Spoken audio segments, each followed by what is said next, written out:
Hello, welcome to the Papyrus Global TV. News update. First, the headlines. Suspected herdsmen attack Otukpo community in Benue State. Nigerian grumbles over double stamp duty charges by banks. APC e-registrations kicks off in Enugu. Two Rivers lawmakers withdraw support for impeachment of Governor Fubara. Nasarawa Senator resigns from PDP amid waves of defection. MultiChoice Nigeria appoints new CEO following John Ogbe's retirement. Now the news in details. At least 4 residents of an Otukpo community in Benue State have been killed and others reportedly missing after an attack by suspected herdsmen, local authorities and community leaders said, raising fresh concerns about rural insecurity and recurrent violence in north-central Nigeria. Witnesses reported that assailants stormed the community on January 13, opening fire on villages and destroying properties before fleeing into nearby bushland. The injured have been taken to hospitals in Otukpo and nearby town according to local health resources, while families of the missing have launched search amid fear they were abducted or hiding from violence. Community members condemned the attack, urging rapid response from law enforcement and military units to forestall further bloodshed and ensure the protection of the civilians. Benue State officials have been contacted for comment. Residents stressed the need for intensified security patrol along rural roads frequently targeted by armed groups. The incident adds to a series of clash and deadly raids in the entire region, while disputes over land use, grazing rights, and communal tensions have periodically spilled into violence.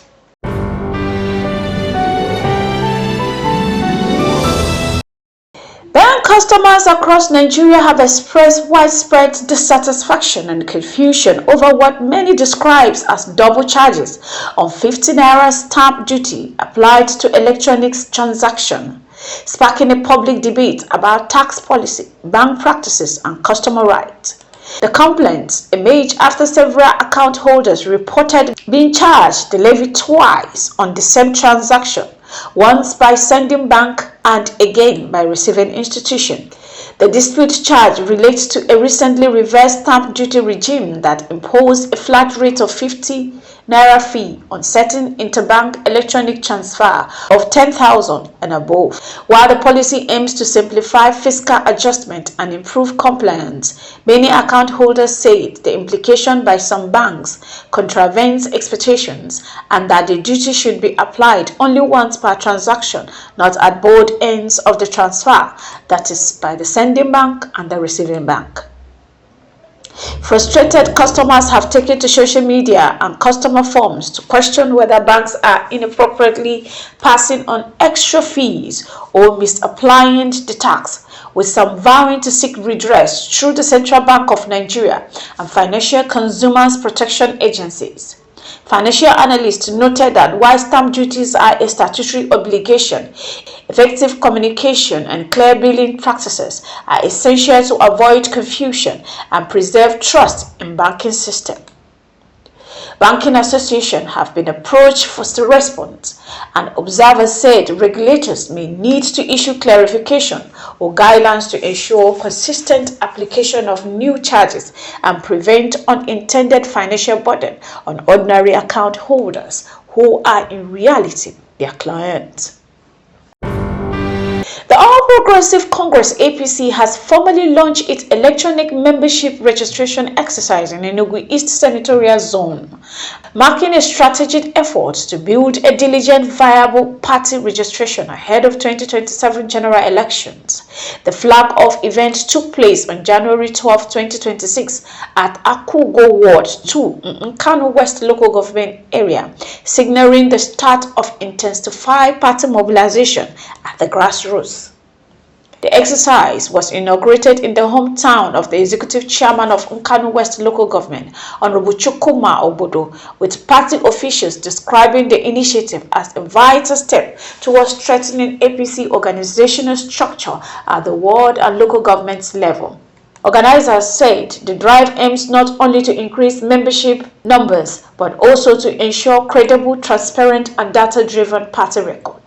Uche Kelvin Ede, zonal coordinator of the APC e-registration for Enugu East, said the launch represents more than just compiling names, farming it as part of party's broader strategy to consolidate support for President Bola Ahmed Tinubu, renew hope agenda, and enhance the party's electoral competitiveness across the state. It noted that strong collaboration with local government leadership and world agents is essential for the smooth implementation of the exercise, underscoring that effective grassroots engagement will be key to party's success in future polls. He also highlighted the importance of technological tools in capturing accurate membership data and overcoming operational bottleneck during the process.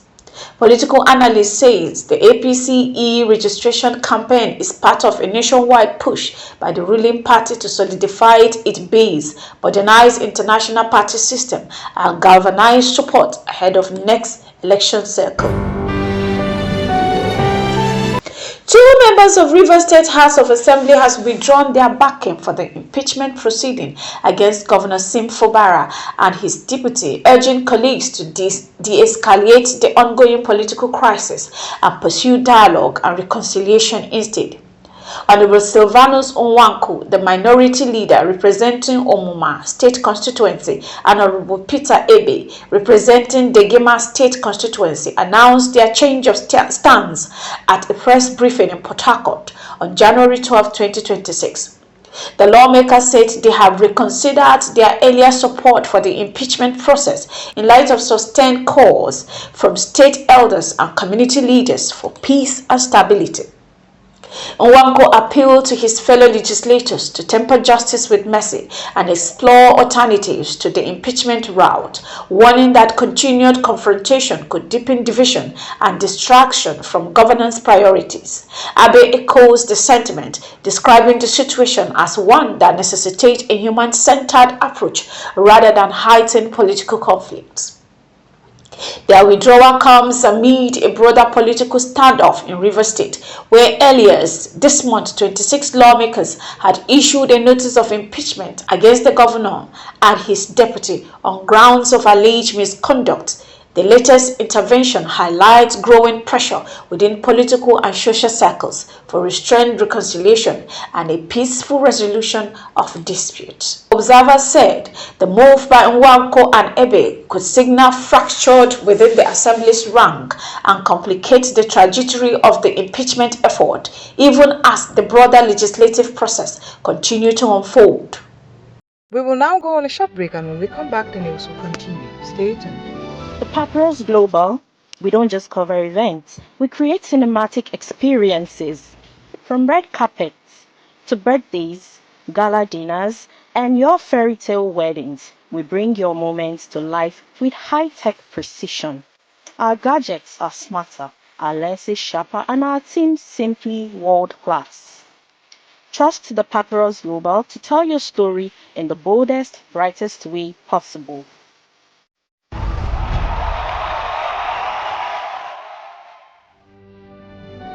Welcome back, and now the news will continue.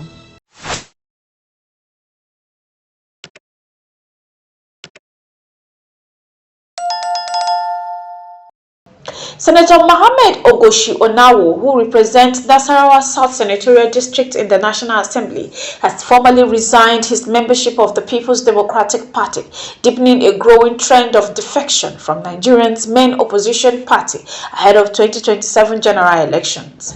His resignation, effective January 10, 2026, was communicated in a letter addressed to the PDP ward chairman in Galadimawa Ward, Doma local government area, which the senator said was taken after careful personal consideration. Onawo's departure comes at a time when PDP is grappling with prolonged internal leadership dispute and defections by high-profile figures, weakening its organizational unity and electoral appeal. Although he did not specify his next political destination, Onawo has been seen participating in activities of the All Democratic Congress (ADC), fueling speculation he may join growing opposition coalition. In his letter The lawmaker thanked the PDP leadership, members and supporters for the platform and opportunities afforded him during his tenure under the party's umbrella and wished the party well in its future pursuit. Political analysts said his exit adds to the mounting challenges facing the PDP. A defection eroded its rank in National Assembly and reshaped political alignment ahead of 2027. MultiChoice Nigeria has named Kemi Omotosho as its new Chief Executive Officer, succeeding John Ogbe, who retired after nearly 15 years at the helms of the pay TV and entertainment company.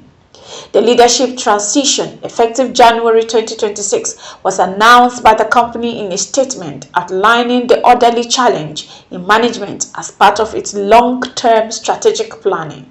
Omotosho brings over 2 decades of leadership experience in media, telecommunications, and digital service across Nigeria and sub-Saharan Africa, having held senior roles within the MultiChoice Group, including Executive Head of Customer Value Management in Nigeria and Group Executive Head for the rest of Africa. Her most recent role was Regional Director for Southern Africa, where she had full operational responsibility across several countries. In her acceptance remark, Omotosho described the appointments as a privilege, affirming her commitment to deepening MultiChoice's engagement with Nigerian consumers and strengthening its contribution to the creative economy. She highlighted Nigerians' importance as a strategic and dynamic market, particularly for storytelling, content development, and digital innovation. Ogbe's retirement marked the end of a significant chapter for the company, during which he guided MultiChoice through major industry shifts and market evolution, including the expansion of ordinary content, digital transformation, and subscribers growth. Omotosho leadership is expected to build on this foundation, driving sustainable value and competitive innovation in Nigeria's rapid evolving media landscape. Nigeria has recorded a sharp decline in spending on imported refined petroleum products, with overflow on fuel import falling by 54% over a 2-year period, according to the Central Bank of Nigeria (CBN) Balance of Payment report. The reduction reflects a major structural shift in the downstream energy sector, driven by rising domestic refining output and policy reforms. Data reviews show that spending on fuel imports dropped from 14.58 billion from the first 9 months of 2023 to $6.71 billion in the corresponding period of 2025, underlining a sustained moderation in foreign exchange outflow linked to petroleum product import. In 2024, the figure was $11.38 billion for same period, indicating a steady year-on-year contraction. Analysts contribute the decline to a combination of factors, including the removal of petrol subsidy in 2023, which dampens fuel consumption and speculative demand, and tightens foreign exchange management by the CBN that discourage unnecessary importation. The expansion of domestic refining capacity, led by major new facilities such as the Dangote Petroleum Refinery, has also played a critical role by increasing local supply and reducing reliance on foreign refined fuel. Experts acknowledge that while import bills have fallen significantly, Nigeria remains dependent on foreign refined fuel, with imports still accounting for $6.71 billion in January to September 2025 period. Energy economist Professor Wumi Iledare noted that decreased import dependence represents progress, but cautions again claim that importation has ended outright, stressing that structural market conditions and the option to import continue to influence pricing and supply dynamics. Industry observers describe the drop as a refining milestone for Nigeria's downstream oil sector, evidence that local production is beginning to replace imported fuel. Though full energy self-sufficiency remains a long-term objective requiring sustained investment, consistent refinery operation at scale, and broader sector reform.